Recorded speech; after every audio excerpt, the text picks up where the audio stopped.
2021 онд ТЭС-д одоо Улсын төсвийн хөрөнгө оруулалтаар болно. Орон нутгийн төсвийн хөрөнгөөр ямар ажлууд бас хийгдвэ? Ямар нь онцлог гол ажлууд гэдэг нэрлэл ямар ажлууд вэ? За. Манай ТЭС маань ТЭС-ийн төрөмжт компани дулааны зуух маань 2015 онд байгуулагдсан байгаа. Тэгээд илэгдэл хоригдлын улмаас ингээд дулааны илээс хааштай явуулах боломжгүй болсон. Одоо 1.2 мегабайтын зуухт тавигдсан байсан урд нь боллоо. Одоо манай шугамчлалээ тэрнээс 2 дахин өргөссөн. Одоо 15 оныхоос.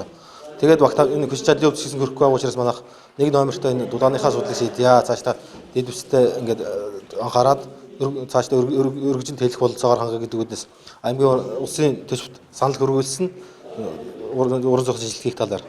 Тэгээд дэмжигдээгүй учраас дахиад аймгийн удирдлагуудаа хандаад аймгийн удирдлагууд маань аймгийн хурлын маань шийдэж өгсөн байгаа. Бас 232 сая төгрөгийг уран зохиолын шинжилгээ хийхээр 200-ны шинжилгээ хийхээр ингээд хүч чадлыг нэмэгдүүлэхээр 22 оны төсөвт суулгаж өгсөн байгаа. Бас энэ удирдлагуудаас би бас баяртай байгаа.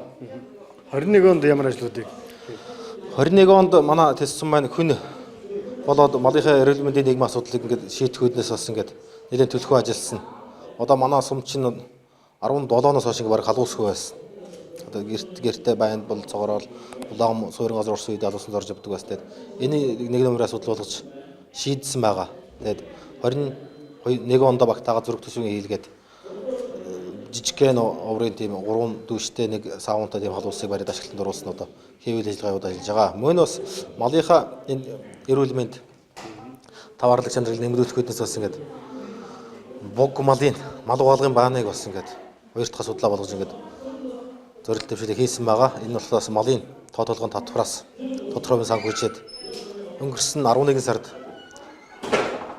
одоо ингээд ашиглалтанд дуусаад одоо ингээд ирэх хавраас бид нар бас уран зохиолын хөгжлийн сангаас болоод ингээд малын хөлийн татвараасаа ингээд тодорхой хэмжээний мөнгийг зарцуулаад одоо малчдынхаа малыг ингээд үнгүй 100% ингээд угаахад ингээд бэлэн болсон байгаа байна. Тэгэхээр ер нь ТЭС-ийн хөгжлийн төлөвлөгөөг ер нь цаашдын хөгжлийн төлөвлөгөө 22 оны хөгжлийн төлөвлөгөө цаашдаа ер нь юу гэж харж байна ТЭС-ийн?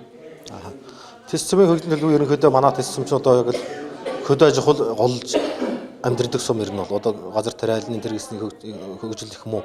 Яг л хөдөө аж ахуйн яг чиглэж хөдөө аж ахуйн мал тавшаа малан малж амьдрэх учраас одоо малын таваарлаг чанар болоод тэр малын тэр бүтээгдэхүүний өнд хүргэх тийм л боломжийг хааж байгаа. Одоо бид нар одоо 23 онд 24 онд одоо малын нийтлэганы цех дамжуулаад ингээд дайвар үтгэх боловсруулах тийм жижиг цехүүдийг байгуулах гэсэн тийм төлөвлөгөөтэй байгаа цаашдын төлөвлөгөө л дээ.